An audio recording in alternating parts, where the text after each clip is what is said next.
Wa kitmanul ghadab hatta yadhunna an-nasu annaka radin. Yang kedua ini pun mari sama-sama kita berintrospeksi diri.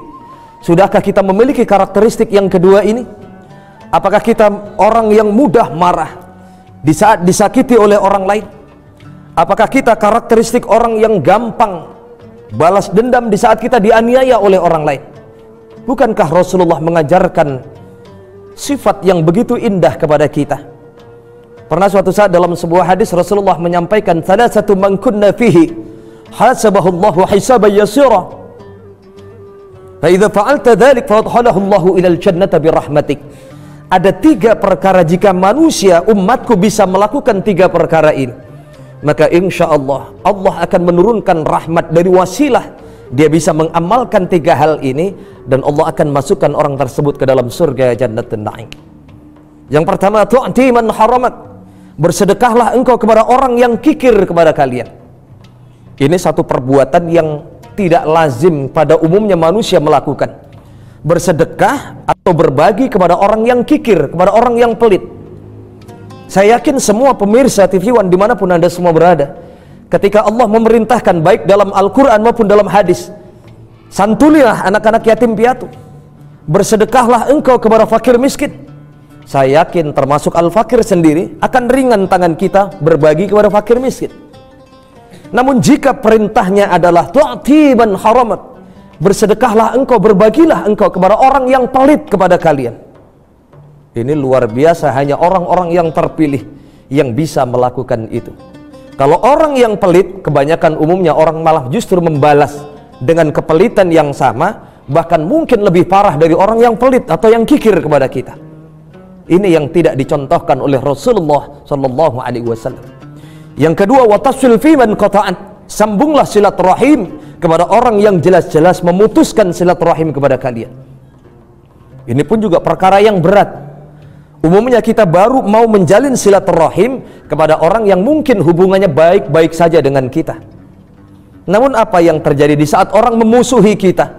Dia tidak mau silaturahim kepada kita, namun ajaran Islam memerintahkan kepada kita, jalinlah silaturahim kepada orang walaupun orang tersebut memutuskan silaturahim kepada kita.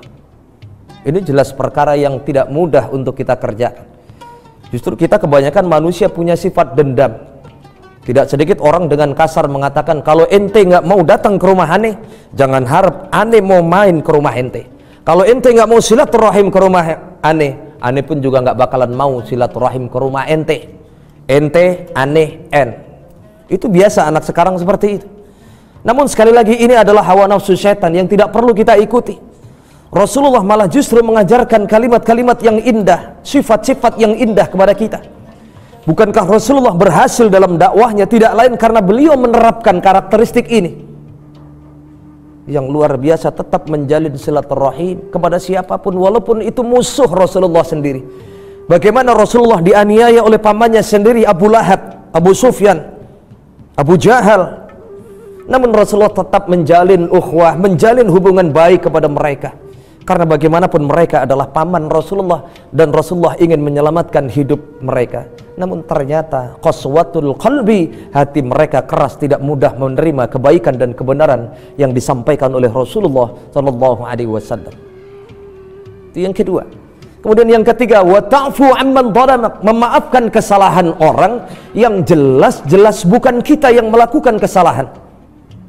Ini luar biasa, memaafkan kesalahan orang dan meminta maaf kepada orang lain, kepada orang yang jelas-jelas dia menganiaya kita, dia memfitnah kita, dia menghujat kita, dia mencaci maki kita, namun kita yang berlapang dada untuk meminta maaf kepada orang tersebut. Inilah yang disebutkan oleh Rasulullah, fa idza fa'alta dzalik fadkhalahu Allahu ilal jannati birahmatik. Jika bisa melakukan perkara itu, maka Allah akan masukkan orang tersebut ke dalam surga karena rahmat yang Allah berikan. Inilah yang disampaikan oleh Imam Asy-Syafi'i rahimahullahu ta'ala yang dimaksudkan wa kitmanul ghadab hatta yadhunna nasu annaka radin. Pandai menyembunyikan amarah kita di hadapan orang lain sampai-sampai orang mengira kita selalu ikhlas dan ridho, padahal kita tetap punya sifat marah manusiawi. Kita dianiaya marah, Namun yang baik adalah ketika kita bisa mengontrol amarah kita dan selalu ingat kepada Allah Subhanahu wa ta'ala.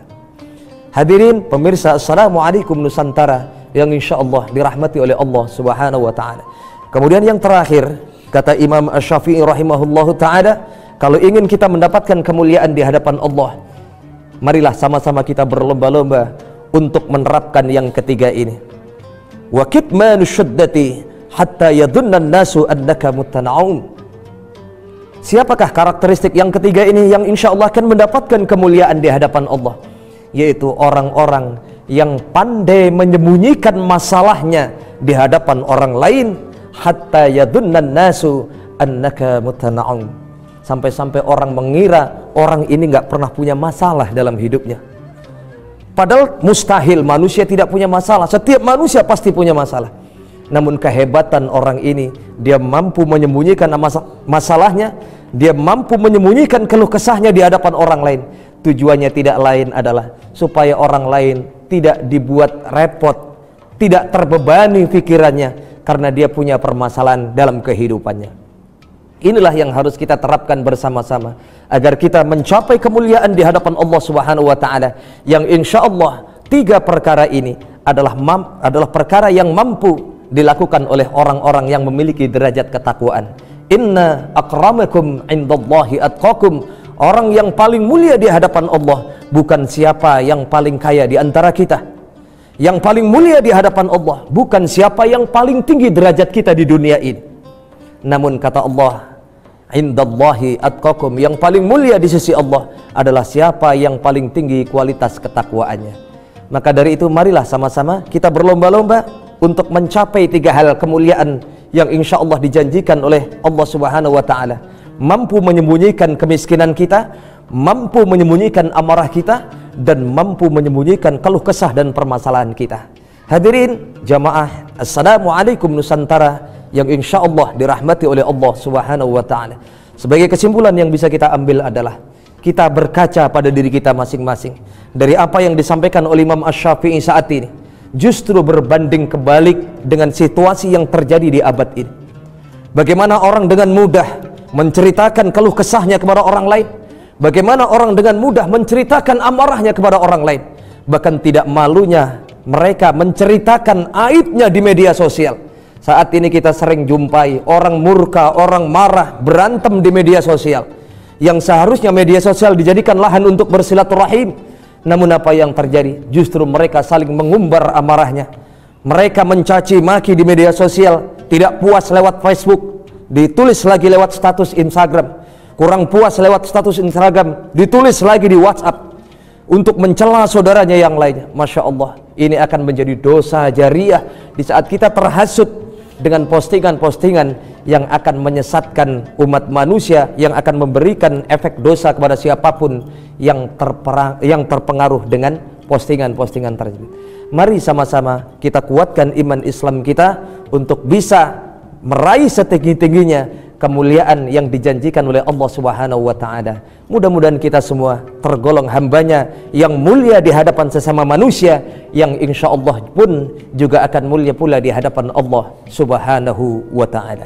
Amin ya rabbal alamin. Wallahul muwaffiq ila aqwamit thariq wal 'afu minkum. Wassalamu alaikum warahmatullahi wabarakatuh.